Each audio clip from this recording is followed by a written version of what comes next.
I married Jake when we both were 19. I know in hindsight that was dumb, but it was common in the area. We're from an area with little in the way of opportunities, and while I did well enough to get scholarships and attend college, Jake decided to join the military. We talked extensively about this, and he was vocal in his intention to only join for one term to get the GI Bill and then get out and go to college. When I married him, Jake was a sweet, funny guy who enjoyed cooking, and the only things he'd willingly hurt were deer. But after he joined, Jake changed. He got a lot angrier, in general. I'd never known him to have a temper, but he went from never raising his voice to yelling at his family and me when he didn't get his way, to less pleasant behavior when he was drunk. And oh, how he drank. I have nothing against a beer with friends now and then, but after joining the military, Jake was drinking constantly. His sense of humor got a lot cruder, too. Dirty little sheetheads became his favorite punchline. The final straw was when we discussed his plans to get out and go to college, since he was looking at whether to stay in or get out. He wanted to stay in. I reminded him he'd promised to get out. He'd been drinking, and things got ugly. The wives' club at the base was no help, so I started quietly looking into how to divorce Jake. Then, earlier this year, he died in a car accident. My only feeling was, honestly, relief. I went to his funeral and didn't say anything at the service, but at dinner Jake's little sister approached me and said she'd started dating a soldier and wanted to know if I had any advice. My advice? Don't. The military ruined Jake and turned the man I loved into a drunk, abusive idiot. Jake's family predictably erupted in a firestorm, but more alarmingly to me, my own parents have taken their side. Am I the idiot? Not the idiot. She asked for advice, and she got it. And you know what? Yeah, it's too broad, but you were abused and freshly out. So no, not everyone who joins the military will end up like he did, but you gave your honest sisterly advice. And yes, it might have traumatized her, but in the end, if she sees the truth, she may ask you to talk with her about how things changed. She may ask for the better memories of her brother. Sorry, I'm not too sure this is coherent, but hopefully it makes sense. No idiots here, but given the context, your real close to you are the idiot, despite tier circumstances. Everyone processes grief, or lack thereof, differently. They of course still loved him, so to them, you just insulted their recently deceased brother/son/cousin right after his funeral. They didn't have the same experience as you and fall out of love with him, so for them, the comment was cruel. It doesn't take into context your experience. Everyone's the idiot here. Your SIL asked a stupid question. As far as she knew, you just lost your husband, and so that's maybe not a good time to bring up her budding love life. Said husband's funeral is neither the time nor the place for you to say that. Not to mention that all military people are not the same. They're as diverse as civilians. 6 members of my family all served, and not one of them ever behaved like your husband did, though 4 of them are Middle Eastern, so they don't say things like dirty little sheethead for a different reason. Me, 32, and my wife, Dahlia, 28, lost our apartment 2 months ago and moved in with mom temporarily. Issues began to arise between Dahlia and mom, and I had to ask my friend, Anthony, 31, to let us move until I get enough money to rent out. His wife was away visiting family and he agreed, but even there, some issues started to arise. FYI, Dahlia is very shy around Anthony. She grew up in conservative home and so it's understandable, but sometimes it can be a bit much, I admit that. For example, she freaked out when she accidentally drank from his glass. She also once made a fuss when he passed by the guest's room when she was lying down and the door was open. Thankfully, Anthony was super understanding and we were able to talk some of these issues out. Last night, Dahlia was passing the hall and noticed a framed picture of Anthony and his wife kissing hanging on the wall. She told me about it and said it made her uncomfortable. She asked if I could speak to Anthony about it, but he didn't take it well. He gave me a look when I spoke to him and said this was bonkers because first of all, his wife put it there. And second of all, the picture holds sentimental meaning to him and his wife, and argued that it wasn't some explicit picture of them, just a normal wedding kiss. We started arguing and he said that it wasn't like it was hanging in the living room wall or a perfectly lit room. I asked him to be a little more considerate because it's not like I asked him to remove it completely, just move it elsewhere that Dahlia won't reach or keep it off the wall till we leave. He said he was sorry but still refused. I explained how Dahlia was feeling, but he said that again, He was sorry but would not move the picture. We argued some more and he said that it's his house and that I was being pushy and kind of too comfortable to make such demand and be pushy still. This morning, Delia refused to even come out of the room until the picture is moved. Anthony is refusing, which makes it worse. Now I feel like I'm getting stuck between a rock and a hard place.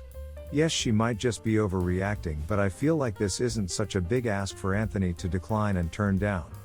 Fuyu, if it were me, I'd go the extra mile to make sure my guests are comfortable. Anthony has been a friend of mine for 10 years. I wouldn't have asked to move in with him if I didn't have such strong bond with him. He himself constantly talks about all the things and situations I helped him out with, and we are considered brothers. You are the idiot. First your wife had issues with your mom, now she's having issues with Anthony. Sounds like your wife is the real issue. From your title I was expecting your hosts to have a semi-nude or nude portrait in the guest room. But, no, she's freaking out over a standard wedding kiss pose in the hallway? Please, child. You need to hurry and get your own place. I think you're lucky Anthony didn't ask you to leave immediately. You're the idiot. This is bizarre. And I guess now we know why Delia and mom had issues. Delia sounds like a nightmare guest who expects everyone to tiptoe around and cater to her anxiety, instead of maybe potentially getting therapy, considering most of the examples are stuff she's done to herself, like, just close the door? And OP is enabling it and making his generous friend feel like he's an idiot. Staying in someone else's home and refusing to come out of the room you're using is super rude. If I were the friend I would say, sorry, this isn't working out and you both need to go.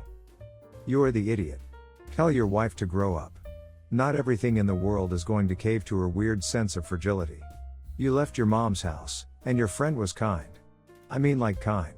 Selfless to let you stay at his place, and your wife is acting like a toddler. If I were a betting woman, I'd say y'all are going to be kicked out of this home too. Your wife is not entitled to change their decorations or tell them what to do in their home. I would have kicked you out. Love the way you said if it were me I'd go the extra mile to make sure my guests are comfortable. How about, if it were me I'd go out of my way, 20 miles to make sure I'm not you are the idiot and making the people who are giving me a roof over my head hell. This all happened at our Halloween party tonight. For the record, it was a family event with grandparents, parents, and young children, so no one dressed or acted inappropriately. Also, this involves my BIL's cousin, Sam, 26, and his new wife, Jill, 24, not my direct cousin. I, 32, have met Sam a couple of times before at various family functions, but we're not close. There's nothing wrong, it's just he's so much younger and our family is large. This was the first time I'm meeting Jill since they got married 6 months ago. When they came in, I shook both of their hands and greeted them with, "Thanks for coming." During dinner, she complimented me on my dish. It was potluck, and I thanked her. That was the extent of our interaction. I didn't look at her or pay attention to her at all. At some point during the party, we heard a commotion in the backyard. Most everyone was in the house, and some people went to see what's going on. When they didn't return, some more people went. Finally I went, and come to find out, Sam and Jill are arguing. Basically Sam is accusing Jill of texting and flirting with me. I was confused because that didn't happen and I was busy every minute working the party, cooking, heating up food, getting ice, etc. He made a grab for her phone to check her texts and she yanked it away. Then he saw me and demanded to see my phone. I refused because I didn't do anything wrong and no one is checking my phone without a warrant. This was enough, got him to confirm we're texting each other. Words were exchanged and finally Bill dragged him out the door and told him to go home. On the way out, he keyed my brand new car and kicked out the side mirror in front of everyone. My Bill had to hold me back. I yelled at him that he's fired, so don't bother showing up for work tomorrow. Sam doesn't work for me, but we work at the same company. This company is a major employer in our city, so several family members work there. I'm a VP there and Sam is a low-level employee under a different VP. Our state is an at-will state, which means he can quit at any time for any, or no reason, and we can fire him at any time and for any, or no reason. I plan to contact his VP in the morning, but my family are trying to talk me out of it. They say it's cruel to fire him for just keying my car and breaking the mirror, but I think I'm justified because it shows he is emotionally unstable, not living in reality, and can't control his temper. Traits no company wants in an employee. Am I wrong? Not the idiot, but please consider Jill in all of this. She is trapped in a marriage where at the very least she has to deal with an overbearing, jealous and insecure husband, and very likely is being subject to even greater abuse at home, if he's willing to accuse her like this in public. She needs to know that Sam's behavior is not normal, understandable, or acceptable, and she needs to get the hell out of that marriage ASAP if Sam is unwilling to get help for his insecurity and start showing major improvement. Everyone's the idiot here. Don't fire him straight away, give the facts to HR and let them decide the appropriate consequence based on company policy. Otherwise it seems like an abuse of power. Otherwise not the idiot. Please file a police report to also evidence the destruction caused. Your cousin's temper is absolutely foul and you have to wonder how he treats his spouse behind closed door. Reporting to police will allow document trail. I hope you filed a police report. Nobody needs neighbors like that. Not the idiot, but de-escalation techniques in the beginning would have shown leadership. You could have done better. If you're both the leader at the party and the leader at work for your family, how that happened is not a good look. Jill is going to need help getting out of our marriage, intact if she's lucky. Mark my words. Last week, I came home and my roommate told me that without asking me, she had used the garlic I had in the fridge. I was bothered that she didn't bother to ask me when it would take a 2-minute text exchange. She just expected I'd be okay with her using something I bought because we lived together, and didn't think of how it could inconvenience me if I needed to use garlic that night. To be fair to her, she said she'd replace it, but didn't give any timeline on when that would be. And some important context, my current roommate knows I had a history of crappy roommates that take advantage of my kindness. I chose her specifically because I didn't expect she'd be the type to do that. Hence why this stung. Anyways, told her I was upset that she used it, and that she needed to replace it tonight. She fought back, but went out and bought some. She came back with the garlic cloves separated and peeled instead of a fresh bulb. In my opinion, there is a difference in how the two taste, and I told her I wanted the actual bulb instead of what she got me. She started complaining but went and bought the bulb, which should have ended things. I had forgiven her and moved on, but apparently she's been telling our friends a filtered version of the story to make me look bad and apparently mocking me for it, which obviously hurts. I don't think I'm the villain here, but everyone else does and I feel alone. Am I the idiot? I don't think the filtering of the story is what makes you look bad or get mocked. Also, who stores garlic bulbs in the fridge and then complains about the flavor differences between peeled cloves versus unpeeled? They should be stored unpeeled at room temperature. Everyone's the idiot here for this one, I think. She should probably have asked but insisting it be replaced that night when you weren't even planning to use it, then complaining about the form she got to replace it, which is more expensive, albeit requires refrigeration, puts you in the worst light. Everyone's the idiot here. She is an idiot for using your garlic without your permission. But how you handled it was awful. You literally made her go to the store twice that night to replace it. Just let her get some next time she goes to the store. Or have her throw a couple bucks your way to pay for it. Or just accept the garlic that she brings back the first time she comes back from the store after you forced her to go. Honestly, if one of my roommates made me do that, I would also tell my side of story to my friends and make fun of them for it. You're the idiot. She goofed by using your garlic, but your reaction was petty. Had you needed garlic that night, you'd have been within your rights to send her out for it, but otherwise no. Had this been an ongoing issue, I'd call it differently, but again no.